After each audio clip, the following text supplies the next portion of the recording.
finally got to see this movie. It took me a hassle and a half to get to finally see it, but let's talk about it. Mission Impossible: The Final Reckoning. It's finally over, as I've said before. This is the 8th film in this franchise. I mean, it didn't beat Fast and Furious, but my oh my, did Tommy Boy really get up there in the numbers with this one. How old was he when the first one came out? He was 34. That one came out in 96. Jesus Christ. So, The Final Reckoning. What do I have to say about The Final Reckoning? First of all, to premise this, it's been a while since the last one came out, so I kind of went this one blind again, because look, I have seen all the Mission Impossibles. I didn't see the show. For those who don't know, a little bit of trivia. Mission Impossible, the movies are based off a TV show. Bet you didn't know that. And if you did, then well, I guess you got me. But yeah, I started watching them it's like 2-3 years ago. I don't remember why. I think I might have saw the trailer for The Reckoning. No, I think I just started watching them, and then the trailer for a Dead Reckoning came out, and I was like, well, I've already watched them, might as well get the ball rolling, you know. So that's what I did. So Mission Impossible Mission Force, that's what the name of the group that Tom Cruise, Ethan Hunt's character's name of, which is still kind of silly, but you know, this movie had, you know, kind of some of the staples of Mission Impossible, which was, you know, dismisses with self-destruct, or face mask reveals. Not as many as I wanted to. And then every film has to have a stunt that Tom Cruise does, because, you know, he does his own stunts. He's one of the last few actors that I know who really gets to do that. I mean, I think there are more. I think Tom Hardy and Tom Holland, the Tommy boys. Tom Holland, Tom Hardy? Yeah, the Toms do all their stunts apparently. I don't know. But yeah, that's what you go see it for. And then everything after that was secondhand. They pulled it out of their butts. And that's kind of how I feel, especially with this last one. Did I hate it? No. Did I love it? No. If I have to capsulize how I feel about this is more like a Mission Impossible, The Final Reckoning. It was just fine. That's what I have to say about that. But why was it fine? Let's break that down. So I personally kind of felt like this was a weaker one a little bit. It wasn't the worst one. And in fact, I can't think which one was the worst one. I mean, they all can't be Mission Impossible 2 with the Limp Bizkit opening. So take a look around, right? The last one, part 1 for this one, I felt was pretty solid, but this one kind of just felt like we gotta hurry wrap things up. I feel like there was a lot of like, yeah, everything just fell into place, kind of. Well, I mean, it was going to anyways. Like the whole premise of these movies is like, oh, this mission is so impossible. How is Tom Cruise gonna get out of this one? But he always does. Every single time he always does, and we know that. But I felt in previous installments there was this. You would kind of see the planning. You would kind of see all the steps they had to do to go do this thing. But this one was kind of like, yeah, there's this thing I gotta do, and I don't know if it's gonna work out. I just have to kind of hope and pray that like, oh, these people will meet me at this same time at the exact same moment. Like Tom Cruise, he is going to submerge himself in an ocean and give himself the bins. I wouldn't doubt that he actually did that in real life and like pretty much killed himself and they brought him back to life. Wouldn't doubt that. I'm pretty sure he actually did do that. Low key, I bet he did. He simulated going down to a submarine, almost dying in it. Sure, why not? He could have done that, right? And don't get me wrong, that was pretty cool. I mean, some of those scenes in the submarine made me a little claustrophobic, but I digress. Overall, the plot was like AI. You know, AI's taken over, which like there are parts of it I'm like, I don't really care, but also like kind of low key. It kind of was like a little relevant. I feel to like today's time. I mean, like AI going to the point. I feel like the universal scriptwriters of the world and nation have been a little too on point lately with how they're writing these movies in Hollywood. So I was like, what do you guys know that I don't know, right? You know, the Illuminati or the Freemasons, what are they doing, right? So yeah, AI's basically making a point where you don't know what's real anymore. And yeah, that's we've kind of seen that a little bit, you know, already, but yeah, that was the plot. And this AI is going to hack all the world's nuclear arsenals and blow everything up. We're going to create a nuclear fallout. It would be all like, yippee yay, there'll be no wedding bells day after the entity is what it's called, blows up everything. And it's crazy how, like, you know, in the story, I always find this interesting. And as a kid, I always like, it kind of blew my mind when they have things that like, oh, this is actually in real life. This exists in real life. And we have to make it a movie. Obviously, we have to like parody it or change it up because like it's, you know, we can't necessarily have like the real thing. And what I mean by that is like certain people who exist in the real world, like if it's like a world leader or something like that, right? Because like in this movie, I mean, first of all, you get these countries who are all gonna blow up each other up. So the main countries with nuclear arsenals, which interesting enough, the countries shown in recent times been doing a little too much. but I used the Queen of Wakanda herself as a Madam President. And in that moment, it took me out of it for a brief second. And the reason I say that, because we live in a world where Donny Boy could probably post about it and be like, they casted Angela Bassett to play Kamala when they could have had Sebastian Stan reprise his role as me. He did a phenomenal job. Called my old friend Tommy, we go way back, but he didn't return my calls, just like Xi Jinping. We would have made sure the entity would have been defeated. My buddy Elon would have had Grok defeated, and my boy Petey would have leaked its code on X, formerly known as Twitter. Everything's computer. Yeah, that's what have happened. That is a reality that could happen. So, and it takes me out of it sometimes. But yeah, AI is taking over. And like I said, it's it could happen. Who knows? This is, whoever programs AI to do that, it's kind of already happening. But yeah, so that story aside, what I mainly want to talk about, because that story was like, AI takes over, whatever, blah, blah, blah. And they have to go trust Ethan, because Ethan is like at a point where he's like a man without a country at this point. He doesn't trust any country to try to control or, defeat this AI, because, what country would you, honestly, I wouldn't trust any country with this AI that could literally reprogram and rewrite history. And there's like this cult that's like, oh, when the children of Adam fall out, once the bombs explode, this new race is gonna rise, stronger, better, faster, stronger, right? So yeah, Ethan's like, this is bigger than nations, and honestly, the trajectory of Ethan Hunt, like, I think he's the only guy who could do it. He is the man. You go when you need a mission that's impossible, and it's the final reckoning. You know how many times they said that in the movie, where it's like, this is your final reckoning, Ethan. It was funny at first, but after the second or third time, I was just like, okay, I was hoping somebody was like, they're talking about the mission, right? And be like, I don't know, Ethan, this mission seems impossible. That would have been funny. I thought no one said that, but the missions in the things were impossible, and there were some sad parts of the movie too. Spoiler alert, right? Luther dies, which is he's been a staple, man. This Luther, that's Ethan's homeboy, right? That's Ethan's homeboy. Well, it already implies that I think he's like kind of dying already. So, but yeah, like I knew someone had to die. I didn't think Ethan was gonna die, but I knew Luther was gonna die, because when I was looking up movie tickets for this dang movie and had my old fiasco of trying to go see the movie and getting the you can watch my short. I made a short about it. I had trouble, whatever. Anyways, but I got a kind of spoiler that Luther was gonna die. Like, it didn't say he was gonna die, but they implied he was gonna die, and I was like, you can't have anything nice anymore. But it happens like early in the movie, so it's like you had time to like move past that, I guess. Anyways, so yeah, he's got to go do all that, and like then and then like obviously you get the flashbacks from all these other movies. Like, turns out like, oh, Ethan's something you did in like one of the was that four? I can't remember what movie that was. So long ago, third movie. There's something you stole in that actually it helped the entity now, or something like that. I don't know. And then you literally bring a guy back from like the first movie who was like just a coder, and I'm like, I was like, they show the guy, like they have those moments where they show a character and it's like, yeah, remember him, Jonathan Smith? Yeah, what? Yeah, Johnson Smith. Yeah, I don't remember that character. I'm sorry. And they give you the flashback. Oh yeah, kind of remember that character. Why is he back again? But like, to me, the best part of the movie was actually the character they bring back, the coder dude from the first movie, because he's like all married now with like his wife, and she's like, she's just a funny character. She's just one of those characters that like, she's just so adorable, and like she's trying to communicate with the heroes, and they're like just trying to figure out what she's saying, and there's like a part where like she's trying to train the British girl, for the life of me, I can't remember her name at this moment, to use a sleigh, and she's like, oh, you want me to use a sleigh? Oh, there's polar bears out there? I don't know about this. And she's like, I go eep, and he eeps on the sled with the little doggies. It was really cute, which I thought that was a nice part where Ethan, he is talking to the guy that, like, because the guy got fired and he was sent out into, I don't know, what was it, Alaska or Antarctica or whatever, I think it was Alaska area, to like basically spend he basically got like, I guess, demoted because Ethan broke into his unpenetrable fortress code or whatever, the famous like the wires, and he's like going down the dun dun dun dun, scene, and he drops the knife, right?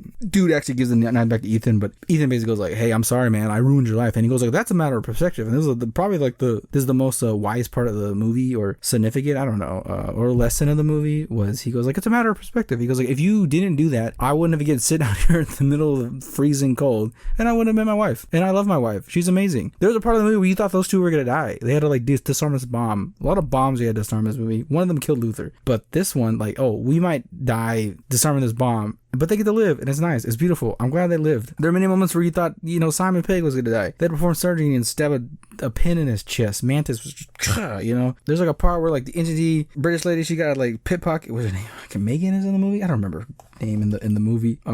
Grace. Yeah, Grace. Anyways, Grace in the movie. She's got to like pull. They gotta let the entity inside some vault, and then the AI is gonna get trapped in this 5D chess flash drive, that's like a bajillion gigabytes. I was like, I don't know how many like Switch games I could put on that, because like my Switch barely could hold like Fortnite on there. And you gotta do it at like the right second, and then it's all glowing. And yeah, I forgot what I was actually talking about. I forgot like the main part I was talking about. I guess I just started talking about the plot, but like Luther made some kind of code flash drive that you put in this thing that infects the entity with a virus or something like that. Gabe here he stole it and they got to go get it back. And this is where we get the scene where he's on the plane, like the plane scene, where he's like on this, what is that, a bush plane? Like he's first chasing him on the one bush plane, and then he's punches the guy off the plane, and he jumps back on the plane, and then he's in the plane. There's like a dogfight, and then he jumps on Gabe's plane and then punches him, and they're just like duking out there. And the whole time I'm watching, I was like, yo, Tom, my boy Tom looks tired. I'm a tired Tommy boy. You look tired. You look old. He's like what, in his 60s now? And that's the point of the movie where I was like, you can tell that like he was just, I could just feel it. Just looked like Tom Cruise did want to make this movie. He did want to make it bigger, but there were moments where I was like, he just looks like he also kind of wants to get it over with. It looks like they're just trying to like get this movie over with. Because I remember watching older Mission Impossibles, I just felt there was more action, more like I don't know how to describe it, more je ne sais quoi. I don't know. There was, Tom Cruise is a lot of running, right?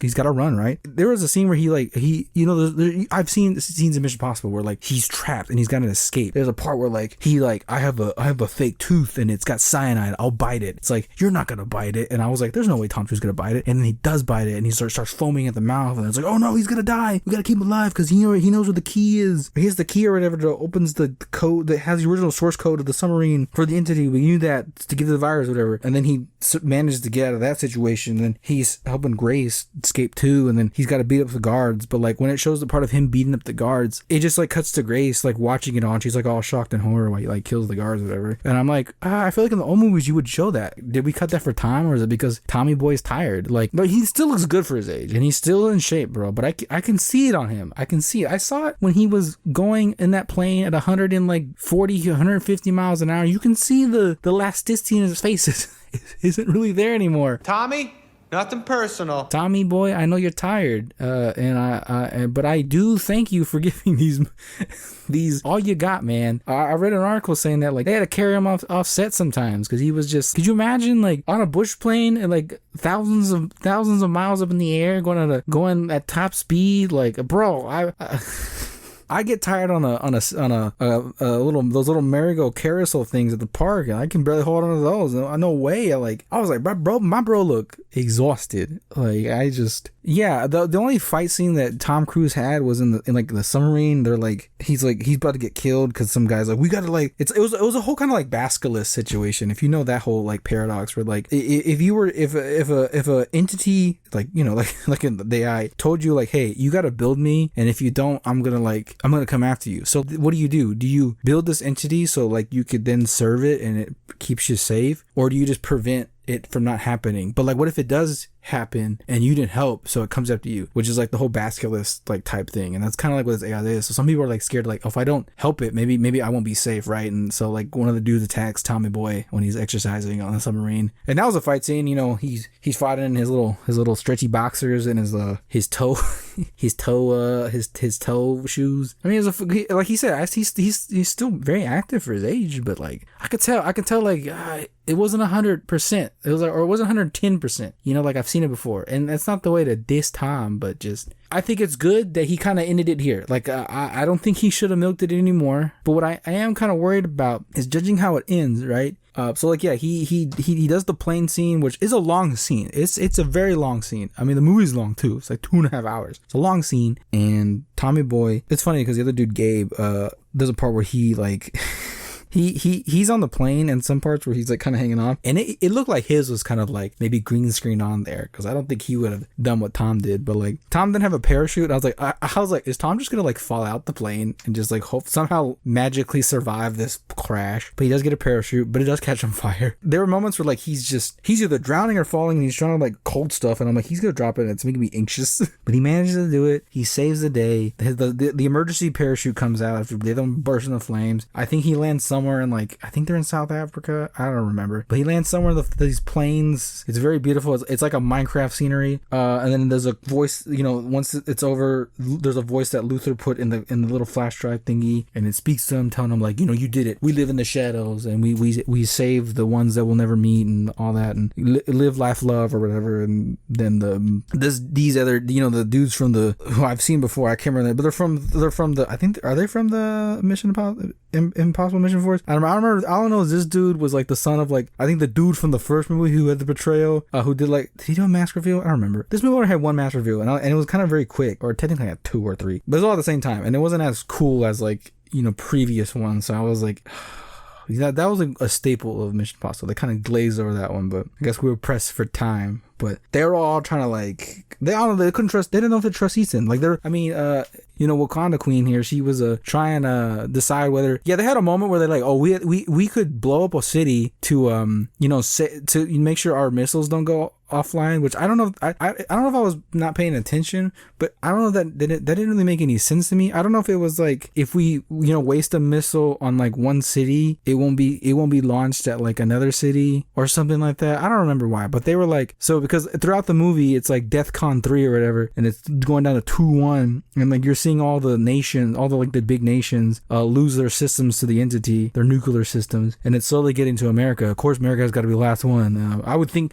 honestly, if I was an entity, I think I'd pick America first. So how many nukes they have, I think they would go first for me. But then they decide, we have to we could pick a city to blow up, to save, it's gonna be like one of those, we can kill 1 million to save 1 billion, right? And they have a list of cities that they could destroy based off population and economic boom. And I was like, I know dang well that's not the reason though. They'd pick it over like who they hated the most. Like, I don't know, they'd probably pick Detroit first or something like that, or Flint, Michigan, or whatever, you know what I mean? Or what's a city that like nobody likes? They'd probably go after like New Jersey or something like that. I don't know, but like, then it's getting to the point where like, someone in the cabinet might betray somebody, and then Nick Offerman, Ron Swanson, like, I thought it was gonna be him, but he actually ends up like saving, because someone else comes over like, what, I can't the president was gonna like blow it, actually hit the button, but decides not to. Like, I can't do this. I can't do this. It's too much for me. I'd rather choose to like see how this pays out, right? And then like another guy tries to like, no, I'm not gonna let you do this, and then Nick Offerman like comes and like, Ronnie boy saves the day, Ron Swanson again. Yeah. So, but literally the whole movie, they had to put their faith in Ethan, and they don't really trust him because like he did went rogue, like Rogue Nation, right? And I kind of like that idea though, that he is rogue, and it makes me think that like if there came a point where there's like this big like entity, AI, or even aliens, whatever, that like threatens the entire world, there's gonna come a point where like we need somebody out there who's gonna like, who's not loyal to like any nation. He's just trying to do this for the betterment of mankind. And so when AI or aliens come to Earth and try to destroy everything, I hope Tom Cruise will still be alive to save us. He's probably out there right now defeating forces that we don't even know. He's doing it for those he'll never meet. And I thank you, Tom. I thank you for your sacrifice. So where does that leave us, right? With Mission Impossible, where does that leave us? Okay, so movie is over, right? And this is the last one. It needs to be the last one. It doesn't need to go on anymore. I swear to God, it does not need to go on anymore. Please, we can end it here. It's fine. As much as I would love more Mission Impossible movies, actually, I wouldn't love more Mission Impossible movies. I think we're good. We're good. I don't need any more. If you think you need any more, I'm sorry, but there's more. There's other shows out there. Go watch them. One Piece is long.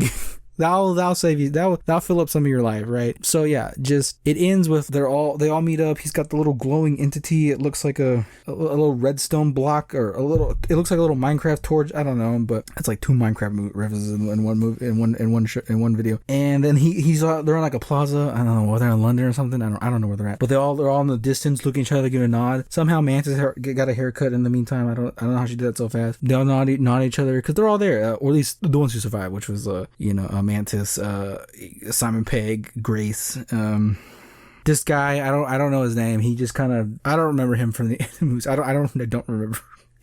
Anyways, they all kind of nod. Ethan gets the entity. There was a moment where I thought Grace was gonna betray him because she's like, "What if you use the entity to like for good?" And he's like, "No, I gotta destroy it." And I thought like, is she gonna betray him later? But she doesn't. She's whatever. And then they all go their separate ways, and he walks away. And I'm assuming he is going to go hide the entity, destroy the entity. He's doing something with it. He's gonna go, yeah. And that ending, my only gripe with the ending, and it was like kind of like oh yeah, everything was wrapped up. We saved the day. We all happy now. We all can go on our lives now. My only issue with the ending was like they kind of made it to where like if they wanted to make more, there's room to make more, and that's my only problem with it. That was my only problem with it. But there was no end credit scene. There was no post credit scene. What I would have loved. Then again, I did walk out of the theater as soon as the credits opened. But when the credits started, I was there for like maybe 30 seconds. I would have loved to have seen a montage of all the movies. If there was a montage of all the movies, I didn't see it because I walked out. But I would have loved to see it. Like immediately as the credits started rolling. Like they did kind of with like Deadpool and Wolverine to like give a montage of all these X-Men movies and stuff like that. That would have been nice. That would have been pretty. I would have been like, I mean, they technically kind of do.